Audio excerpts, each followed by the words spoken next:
Buenas tardes, querida comunidad. Nos acercamos una vez más juntos a la palabra de Dios para hacer nuestro ratito diario de oración. Hoy leemos un pasaje que está en el capítulo 11 del Evangelio de San Mateo. Jesús comenzó a recriminar a aquellas ciudades donde había realizado más milagros porque no se habían convertido.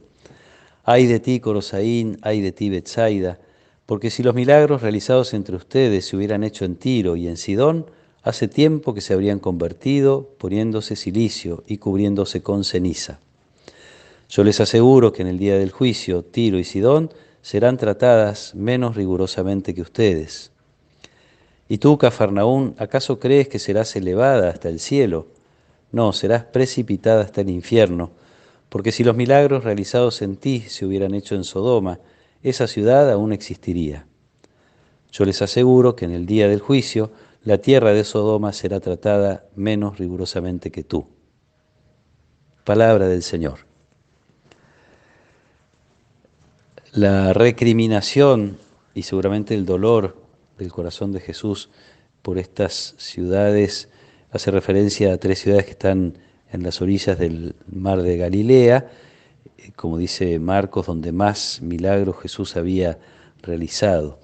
Compara primero a Corosaín y Betsaida con Tiro y Sidón, dos ciudades que por su prosperidad económica, por el comercio, se convirtieron en espacios de difícil lugar para lo religioso, para lo sagrado, ciudades donde hay un desorden incluso moral y mucho interés por las riquezas materiales. Pero esas ciudades no recibieron los milagros, no pudieron ver los milagros, tanto como Corosaín y Betsaida. Aparte menciona a Jesús a Cafarnaún, una ciudad que uno podría decir que era casi su privilegiada, el lugar donde Jesús se detenía después de sus largos recorridos.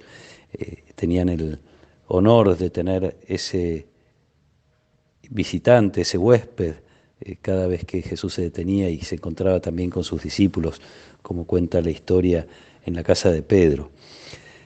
Y la menciona aparte probablemente porque le duele más, es más su lugar, y la compara no ya con aquellas ciudades prósperas de Tiro y Sidón, sino con una ciudad que es como el paradigma del pecado en la Biblia, que es la ciudad de Sodoma, que precisamente por su inmoralidad y por su alejamiento de la ley de Dios es destruida. Por eso dice Jesús, si hubieran visto los milagros que yo estoy haciendo y que ustedes vieron, esa ciudad todavía existiría.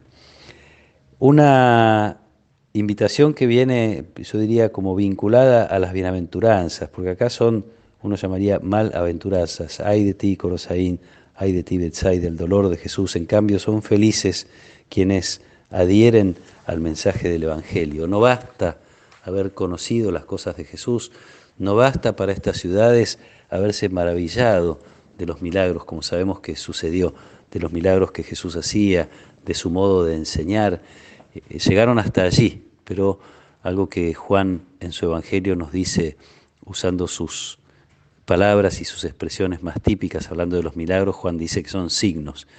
Y en una oportunidad tan importante como fue la multiplicación de los panes, la queja de Jesús es, ustedes me siguen porque comieron pan y no porque vieron signos. No llegaron a interpretar lo que significaba la multiplicación de los panes, como ahora quienes han visto los milagros de Jesús no llegan a interpretar que terminan siendo un llamado a la conversión. Dios manifiesta su amor y nos llama a acercarnos a Él y a vivir acorde a las bienaventuranzas, a vivir el modelo de vida que Jesús nos propone.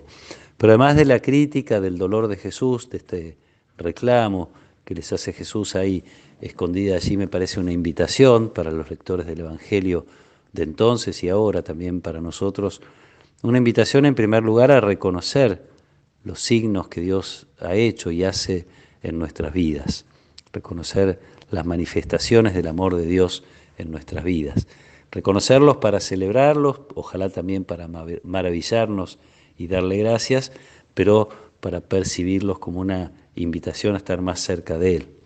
Este proceso de conversión, que no es un paso que uno da una vez en la vida, es un camino que hay que hacer una y otra vez. Tenemos que crecer hasta la medida de Jesús, hasta la medida de las bienaventuranzas. Una invitación también, veladamente, a descubrir que no estamos en condiciones de juzgar los pecados o la vida de otros, como en su momento la gente podía juzgar a Tiro, a Sidón, a Sodoma, porque no habían recibido a lo mejor tanto como hemos recibido nosotros, como habían recibido los contemporáneos de Jesús. De la misma manera, parece que hay una invitación a reconocer los dones recibidos y a considerar que no todas las personas recibieron tantos dones, que probablemente las personas que conocemos, a quienes podemos acusar objetivamente de vivir situaciones de pecado, no han tenido la experiencia que nosotros hemos tenido de Jesús.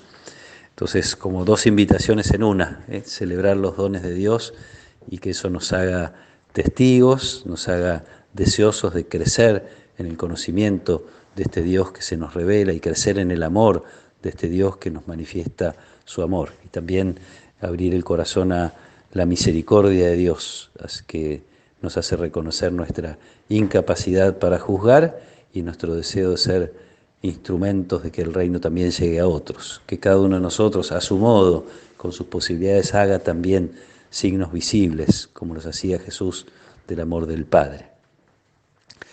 Que el Señor nos acompañe en esta tarde, que Él nos proteja y nos bendiga. En el nombre del Padre, y del Hijo, y del Espíritu Santo. Amén.